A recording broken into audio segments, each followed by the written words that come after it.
अस्सलाम वालेकुम दोस्तों, कैसे हैं आप सब लोग। उम्मीद है आप लोग सब खैरियत से होंगे। आज हम अपने टॉपिक को कंटिन्यू करेंगे इनकम फ्रॉम प्रॉपर्टी में। कल हमने ये देखा था कि रेंट की डेफिनेशन क्या है, तो हम रिवाइज करते हैं दोस्तों कि रेंट की डेफिनेशन में हमारे पास क्या क्या शामिल आता है। कि जो रेंट एक्चुअली रिसीव होता है या फेयर मार्केट वैल्यू।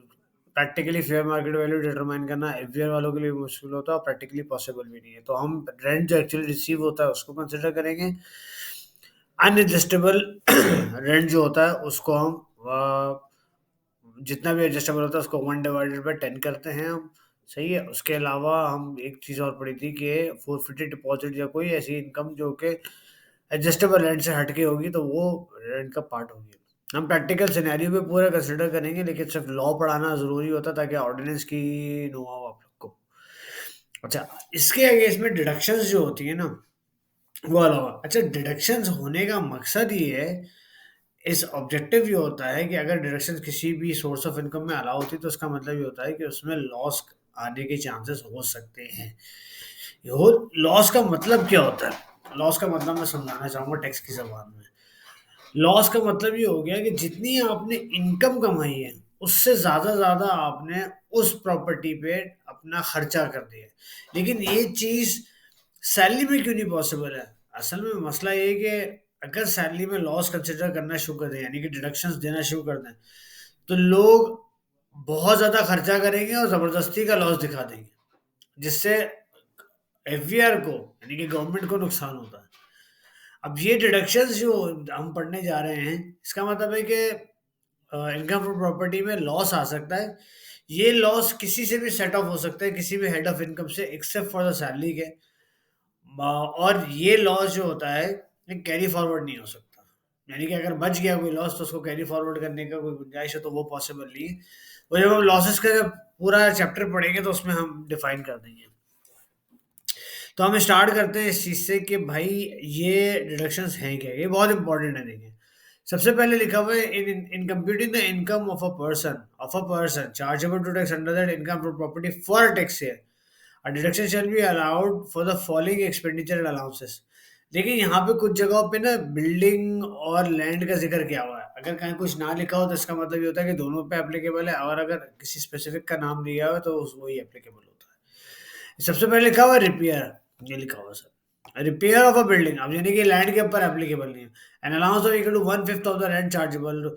इसका मतलब ये हो गया कि अगर आपने अपनी बिल्डिंग पे कोई काम करवाया है, रिपेयरिंग करवाई है, तो उसका 1/5 मिलेगा आपका, इरिस्पेक्टिव ऑफ द फैक्ट कि आपने कितना एक्चुअल में खर्चा किया है। वो सब छोड़ दें। ठीक है सर। आपने इंश्योरेंस कराया तो उसमें प्रीमियम पेड और पेबल करेंगे, उसका आपको पैसा, आपको उसका जो आपने पैसे पे किए हैं पेबल करेंगे, उसकी आपको डिडक्शंस मिलेंगी।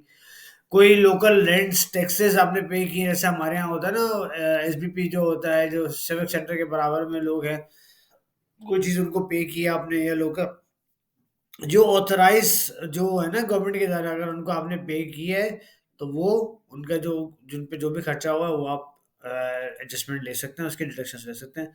एनी ग्राउंड रेंट, ग्राउंड का कोई रेंट आपने पे किया। लोग अक्सर क्या होता है कि ज़मीन खरीदते हैं और वो बोलते हैं अभी हम पोजीशन नहीं दे रहे, आपको रेंट देते हैं, देना पड़ेगा।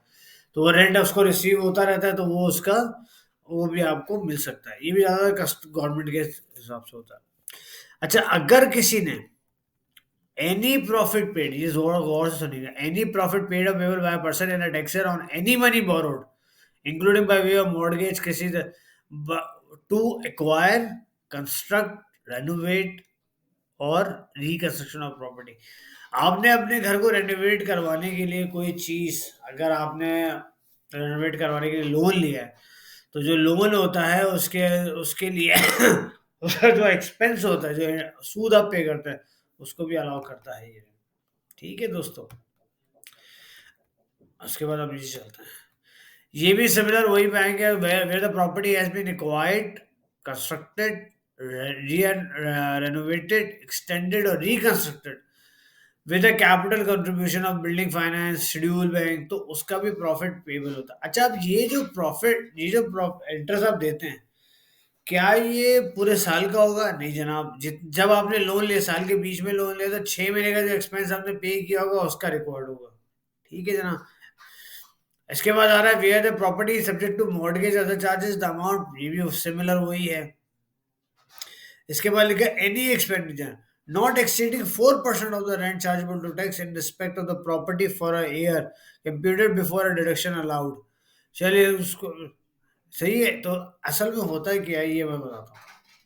इसका मतलब ये होता है कि अगर आपने उस प्रॉपर्टी को एडमिनिस्ट्रेशन के लिए कोई भी खर्चा किया हुआ है, एक बंदा रखा हुआ है जो आपका रेंट लाके देगा, आपकी एडमिनिस्ट्रेटर होता है, सिक्योरिटी गार्ड और दूसरी चीजें जितनी भी एडमिन के खर्चे, और वो जितने एडमिन के खर्चे होंगे या कलेक्शन के चार्जेस होंगे उसमें आपको 4% तक मिलेगा, 4% से ज्यादा नहीं होगा। ये सिमिलर बिल्डिंग जो रिपेयर का है उसी के हिसाब से बनाएंगे। ठीक है दोस्तों, ये वाली बात ही है।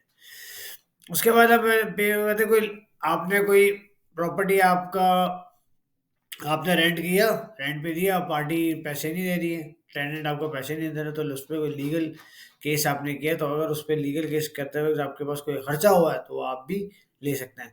यानी कि लॉयर को हायर किया आपने और लॉयर बोला भाई मेरी इतनी फीस होगी, तो वो आप क्लेम कर सकते हैं। ठीक है दोस्तों। उसके बाद ये है डिफॉल्ट्स के पर है। हम जब प्रैक्टिकल सिनेरियो पे करेंगे तो मैं एक एक सिनेरियो को उसको एक एक पॉइंट को बताता भी जाऊंगा साथ कि ये इस क्लॉज में where there is a reasonable ground for believing that unpaid rent in the property is irrecoverable an amount equal to paid where। ये वो बात है कि अगर ये देखिए इसकी कंटिन्यूएशन में ये जो ऊपर वाला जो डिफरेंट की केस है ना, ये उसकी कंडीशन पे है कि अगर भाई वो पैसे नहीं देना चाहता, बिल्कुल दे ही नहीं रहा, लीगल प्रोसीडिंग भी रिकवरी की हो चुकी है, सब कुछ हो चुका है, लेकिन वो बसे दी है, तो वो जो खर्चा होता है वो आपको रिकवरेबल होता है। हम एक एक पॉइंट को ना, अभी तो मैं सिर्फ आपको प्लेन रीडिंग कर रहा हूँ, अभी सिर्फ प्लेन रीडिंग चल रही है, सिर्फ बिल्कुल इंग्लिश पढ़ रहा है। लेकिन जब हम प्रैक्टिकल सिनेरियो में सवाल बना के करेंगे ना तो फिर बहुत मजा आएगा, आपको पूरा कॉन्सेप्ट क्लियर हो जाएगा आपका इस पे। सही है दोस्तों। उसके बाद ये आता है वेयर एनी सबसेक्शन 2 पढ़ रहा हूँ मैं, where any unpaid rent allowed as a deduction. अगर वो रिसीव अगर कोई ऐसा है जो कि आपने बोला भाई यार ये तो मिलने का नहीं, ये तो पैसे मिलेंगे नहीं, और वो आपको मिल जाते हैं, तो वो जिस साल में मिले होता है उस ईयर में जो रिकवर अमाउंट है वो आपकी टैक्सेबल इनकम, आपकी इनकम फ्रॉम प्रॉपर्टी में आ जाता है। इनकम फ्रॉम अदर सोर्स में मत लेके जाइएगा, इनकम फ्रॉम प्रॉपर्टी में जाएगा। ठीक है दोस्तों। इसी तरीके से ये जो सबसेक्शन 3 है, कोई भी ऐसा एक्सपेंडिचर जो पेबल है और वो 3 साल तक आपने पे नहीं किया है, तो वो जो पे नहीं किया 3 साल के अंदर, तो चौथे साल में जाके वो आपका उस एक्सपेंस को डिसअलाउ कर देगा और आपकी इनकम का पार्ट बना देगा। ठीक है ना। तो ये वही सेक्शन है इसके साथ के साथ। अच्छा, इसमें एक चीज मैं आपको बताना चाहूंगा, प्रैक्टिकली सुनिए। डॉल्मेन मॉल का आपने सबने नाम सुना होगा। डॉल्मेन मॉल का सबने नाम, डॉल्मेन मॉल का काम क्या है, उसका बिजनेस नेचर क्या है? अपने प्लाजा बनाता है और उस प्लाजा के अंदर या मॉल बना के उसके मॉल्स के जितने भी आपके पास वो होते हैं, दुकानें होती हैं, शॉप्स होती हैं, उनको रेंटेड आउट कर देता है। तो क्या ये चीज इनकम फ्रॉम बिजनेस का पार्ट है या इनकम फ्रॉम प्रॉपर्टी का पार्ट है? क्योंकि डॉल्मेन मॉल का तो बिजनेस ही प्रॉपर्टी रेंटिंग का है ना। तो इस सिचुएशन में अगर लैंड एंड बिल्डिंग भी है तो भी आपकी जितनी भी चीजें हैं वो इनकम फ्रॉम बिजनेस में जाएगी, इनकम फ्रॉम प्रॉपर्टी में नहीं जाएगी। उसकी वजह ये है कि आपका कारोबार करने का मकसद ही बिजनेस है ना। हाँ, अगर मैं सैलरीड एम्प्लॉय हूँ और मेरा एक घर भी है जब मैंने रेंट का हो गया, तो फिर मैं इनकम फ्रॉम प्रॉपर्टी में क्लासिफाई करूंगा। अदर देन दैट मैं इनकम प्रॉपर्टी में क्लासिफाई नहीं करूंगा, उसको मैं इनकम फ्रॉम बिजनेस में कंसिडर करूंगा। मेरा इनकम फ्रॉम प्रॉपर्टी में क्लासिफाई करूंगा, सॉरी, क्योंकि मेरा पेशा जो मेरा ऑक्यूपेशन है वो तो सैलरी है, बिजनेस तो नहीं है मेरा रेंटिंग का। जैसे डॉल्मेन मॉल का तो कारोबारी रेंटिंग है ना, तो उसके लिए क्या हो जाएगा, ये इनकम फ्रॉम बिजनेस हो जाएगा। तो ये अभी तक हमने कुछ इसके बहुत छोटे से सेक्शन हैं। नेक्स्ट क्लास में इंशाल्लाह नेक्स्ट जो टॉपिक होगा उसमें हम ये पढ़ने की कोशिश करेंगे कि इसकी टैक्सेशन कैसे होती है। हम पहले पूरा सिनेरियो बनाएंगे और उसके बाद जाके इसको कंसिडर इसकी टैक्स निकालेंगे और किस तरीके से इसके विदहोल्डिंग्स वगैरह सारे कंसिडर करेंगे। ठीक है जनाब, अगर आपको कोई भी सवाल हो आप मुझसे पूछ सकते हैं कि भाई यार ये सवाल है, मुझे ये चीज़ समझ में नहीं आ रही, तो ताकि मैं उसको क्लियर कर सकूँ। अपना बहुत ज़्यादा ख्याल रखिएगा। अस्सलाम वालेकुम।